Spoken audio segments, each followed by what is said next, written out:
जो भी न्यूज मित्र ट्रेन के एयर कंडीशनड कोच में सफर करते हैं उन्हें बर्थ की बुकिंग करवाने के साथ बेड रोल की सुविधा भी मिलती है और इस बेड रोल में 2 चादर, तकिया, तौलिया और एक कंबल यात्रियों को दिया जाता है। लेकिन क्या आप भी ट्रेन में मिलने वाले रेलवे के उन कंबलों को ओढ़ने के लिए इस्तेमाल करते हैं? क्या आप भी हाइजीन के लेवल पर ट्रेन के कंबल की स्वच्छता को लेकर थोड़ा चिंतित रहते हैं? लेकिन क्या आप जानते हैं ट्रेन में दिए जाने वाले इन कंबलों को कब और कितनी बार धोया जाता है? वैसे तो इसे लेकर रेलवे की ओर से कुछ नियम बनाए गए हैं जिसके बारे में हम आपको बताएंगे, लेकिन इन कंबलों को लेकर हाल ही में एक आरटीआई दायर की गई जिसमें कंबल की धुलाई को लेकर जो जानकारी सामने आई है वो बहुत ज्यादा चौंकाने वाली है। दरअसल इस आरटीआई में ये पूछा गया था कि बेड रोल की साफ सफाई को लेकर क्या इंतजाम रेलवे की ओर से किए जाते हैं और ट्रेन में मिलने वाला कंबल कितनी बार धोया जाता है।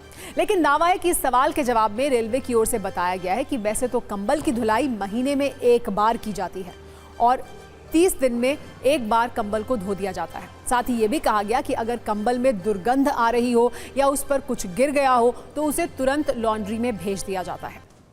अब रेलवे के इसी जवाब के बाद कंबल की स्वच्छता को लेकर फिर से सवाल उठ रहे हैं। हालांकि इस आरटीआई को लेकर जब टीवी9 भारतवर्ष ने रेलवे के अधिकारियों का पक्ष जानने की कोशिश की तो उन्होंने हमें बेडरोल की धुलाई के बारे में कुछ और जानकारी दी। रेलवे के अधिकारियों की ओर से बताया गया कि जो तकिए के कवर बेडरोल में होते हैं उन्हें हर इस्तेमाल के बाद धोया जाता है। बेडरोल में मौजूद लिनन की 2 चादरों को भी हर इस्तेमाल के बाद धुलाई के लिए भेजा जाता है, जबकि कंबल हर महीने में 1 बार नहीं बल्कि 2 बार धोए जाने का प्रावधान है, जबकि दुर्गंध आने या उस पर कुछ गिरने पर तुरंत धुलाई की जाती है। वैसे एक बार रेलवे के इस प्रावधान को मान भी लिया जाए तो भी सवाल बनता है कि क्या यह व्यवस्था साफ सफाई के स्तर पर ठीक है?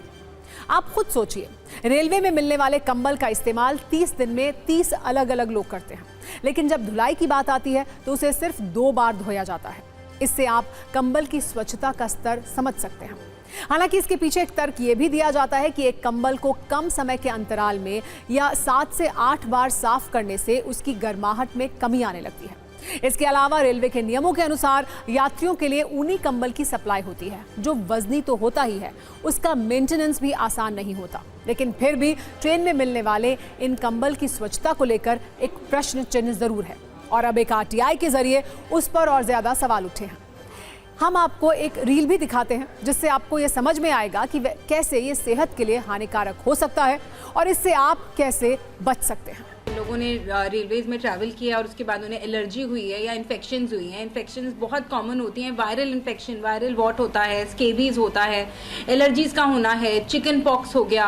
क्योंकि मामूली सा अगर किसी को चिकन पॉक्स या हर्पीज हो और उसका छोटा सा दाने का 1 बूंद ड्रॉप उसका लग जाए और 24 घंटे 28 घंटे तक वो जीवित रहता है और वही बेडशीट दूसरा इंसान यूज करे, उसको बॉडी में कहीं पे भी हल्का सा भी कट हो या डायबिटीज हो या किसी भी कारण स्ट्रेस हो या इम्यूनिटी कम हो तो उस इंसान को सेम इन्फेक्शन आ सकती है। ब्लैंकेट जो ट्रैवलिंग करने के टाइम उनको प्रोवाइड की गई है उसमें स्मेल आ रहा है, उसके अंदर बाल और गंदगियां पाई जाती है जिससे कि वो अटेंडेंट को सूचित करते हैं कि ये ब्लैंकेट गंदा है, इसको आप रिप्लेस कीजिए, ये हाइजेनिक नहीं है, हम बीमार हो जाएंगे। अगर आप अपने लिए खुद बेडशीट कैरी कर सकते हैं, खुद कंबल कैरी कर सकते हैं तो वो तो बहुत ही बढ़िया है, और नहीं कैरी कर सकते एटलीस्ट एक बेडशीट कैरी कर सकते हैं तो अपनी बेडशीट के ऊपर उनका कंबल लीजिए ताकि आपके कांटेक्ट में ना आए। बॉडी में कहीं कोई कट हो, जैसे स्पेशली जेंट्स में देखा जाता है वो शेव करते हैं तो छोटे मोटे कट लग जाते हैं। लेडीज के हाथों पे कहीं ना कहीं नेल्स के साथ साथ कहीं हमारे कट होने के चांसेस होते हैं, कहीं पे मच्छर काटा है तो वो भी एक तरह का एब्रेजन, एक कट है। तो इन जगहों पे बैंडेड या कुछ आप कवर कर सकते हैं। स्पेशली बच्चों में कुछ माइक्रोपोर टेप या नॉर्मल सेलो टेप मार दें ट्रेन में जाते हुए तो वहां से इन्फेक्शंस नहीं एंटर कर पाएंगे। और अब हम आपको ये भी बताते हैं कि आखिर रेलवे के बेडरोल की साफ सफाई का जिम्मा किसके पास होता है। बेडरोल की सफाई के लिए रेलवे में डिपार्टमेंटल लॉन्ड्री का सिस्टम बनाया गया है। इस डिपार्टमेंटल लॉन्ड्री को चलाने की जिम्मेदारी कॉन्ट्रैक्टर को दी जाती है और लॉन्ड्री में रेलवे के कर्मचारी नहीं बल्कि कॉन्ट्रैक्टर के लोग ही काम करते हैं। पिछले वर्ष डिपार्टमेंटल लॉन्ड्री के नियमों में रेलवे की ओर से कुछ बदलाव भी किए गए थे। पहले रेलवे के बेडरोल धोने का ठेका लंबी अवधि का दिया जाता था, लेकिन बेडरोल की सफाई में शिकायत बढ़ने के बाद इस अवधि को 6 महीने कर दिया गया है। लेकिन रेलवे के कंबल को लेकर जो नई जानकारी सामने आई है उससे लगता है कि अभी कई मोर्चों पर और सुधार की गुंजाइश है।